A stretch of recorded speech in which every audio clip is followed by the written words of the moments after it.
Tobacco use is a global epidemic that will kill over 8 million people each year by 2030. Yet it is also the most preventable cause of death. The vector of this disease is the tobacco industry. The World Health Organization, or the WHO, has described tobacco use as a communicated disease, communicated through marketing. The world galvanized towards a consensus against the tobacco industry, resulting in the WHO Framework Convention on Tobacco Control, or WHO FCTC, being adopted in 2003 that has since led to significant progress in protecting public health through tobacco control measures. If tobacco regulations are in place, why is tobacco use still a problem? How is it that the tobacco industry is still thriving? The answer is in how the tobacco industry uses its huge financial and political power to continue undermining and interfering in policy development. In the 1950s and 1960s, the tobacco industry concealed evidence that cigarettes cause cancer, meanwhile marketing its products as safe, and also suppressed evidence that cigarettes are highly addictive.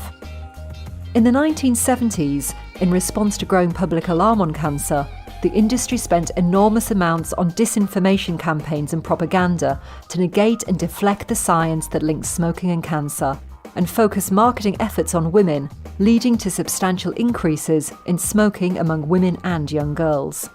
In the 1980s, the tobacco industry funded research to produce industry-friendly evidence to fight against bans on smoking in public places. To obscure scientific evidence that secondhand smoke is harmful, it recruited third-party scientists to make its claims credible in targeted scientific journals. In the 1990s, amidst growing negative perception of the tobacco industry products, it tried a different tactic, supporting youth smoking prevention programs to drum up a positive view of tobacco companies through corporate social responsibility initiatives and distract policymakers from enacting effective control measures such as tax increases and advertising bans. It continued to deny the addictiveness of nicotine.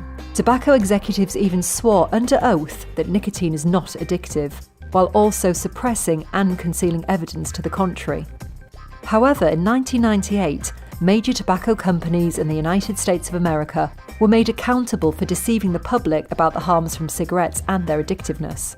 They agreed to settle a series of class actions on the recovery of healthcare costs, through, among other measures, annual payments in perpetuity, paying $206 billion for the first 25 years, and making their internal industry documents publicly available. This master settlement agreement made the industry rethink its approach. In the 2000s, the tobacco industry appealed to smokers' health concerns by marketing light, mild cigarettes as a safer option, while denying that nicotine levels were manipulated to increase smokers' addiction. It also began to present itself as a partner for governments in the fight against illicit trade in tobacco products. On both counts, the industry was charged with lying about these claims. In 2006, multinational tobacco companies were found guilty of defrauding the public about the safety of products and of marketing to children under the United States Racketeer Influenced and Corrupt Organizations Act.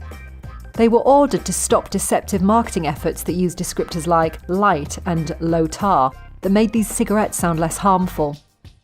The WHO FCTC came into force in 2005 and became one of the most rapidly embraced treaties in the United Nations system.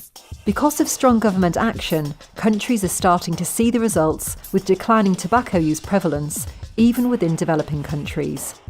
This has forced the tobacco industry to once again attempt a makeover, transforming into a partner of the government, an ally of the attainment of the Sustainable Development Goals, and the leader in promoting a smoke-free world without cigarettes. Despite this public relations strategy, the industry views WHO FCTC measures as extreme and continues to drive and protect cigarette sales at its core business. Without an understanding of past and present interference by the tobacco industry, without an awareness of the industry's claims versus real evidence of its actions, governments remain vulnerable to their tactics and are misled into siding with private gain at the cost of greater public good.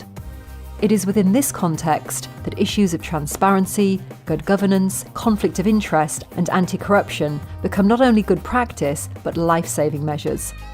Without a doubt, protecting public health policies from the tobacco industry's commercial and vested interests is urgent and necessary. The implementation of the WHO FCTC, Article 5.3 and its guidelines, is key to safeguarding the health and future of people everywhere.